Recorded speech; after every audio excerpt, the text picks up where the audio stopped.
This is the second part of our discussion of television from American media history, and we're going to talk about the period in which television made its way into U.S. households and U.S. culture. So as you know, after President Roosevelt introduced television with the first official broadcast at the 1939 World's Fair, televisions were available in department stores for anywhere from $125 to $600. But 3 months later, there were only 800 sets sold. So it didn't really indicate that this was going to be a great boon or that there was going to be a great demand for it. The FCC, which had been created by the Communication Act of 1934, was waiting for the industry to come up with a standardized technology, standardized system that all television sets could use. So the FCC was interested in regulating the quality of content and ensuring that broadcasters acted in the public interest, convenience, and necessity, but they also regulated the technology related to television. Well, there was a lot of competition between RCA and Philco and Dumont, and there were a number of proposals for different technology. Finally, the FCC standardized a television system and began authorizing commercial broadcasting. They approved 26 stations for NBC and CBS.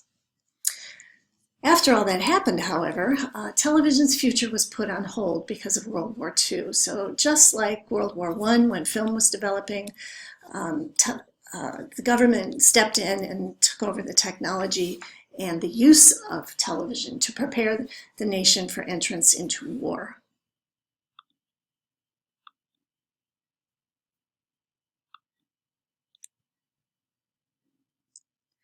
After the war, many more television sets were sold. Things began to go on a huge increase. So in 1949, as you know, the war ended in 1945. By 1949, the prices of television sets declined so that there were 1.7 million sets sold with 49 stations in 28 different markets. The next year, 1950, the number of television stations doubled in 58 markets. So the technology was in place, sets were for sale, and there were stations doing the broadcasting. So as the number of stations increased, viewers saw commercials which also encouraged advertisers to spend more money on television programs, and it led to even better programs. So remember, everybody had to make a switch from radio as the dominant medium to television. The NBC and CBS, the networks, had to make the switch. The actors, directors, and writers had to make the switch. And last but not least, the advertisers had to see the potential for television as a medium for advertising as well. So, believe it or not, given that fact that you've grown up with nothing but color television, color TV technology was quite a battle.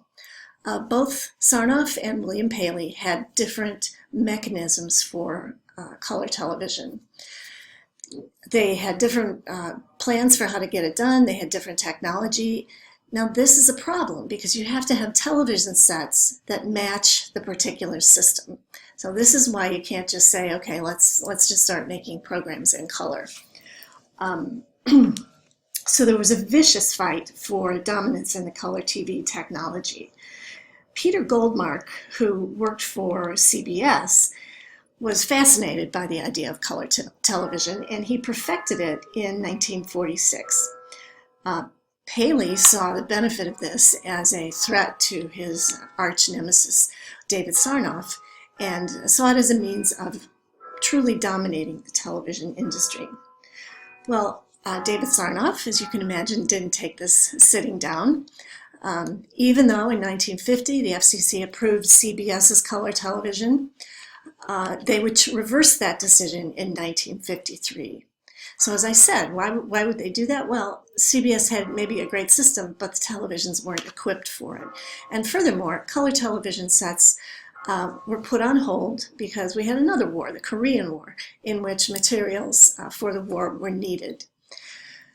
So by the time we got to 1953, we finally had a standardized color television system.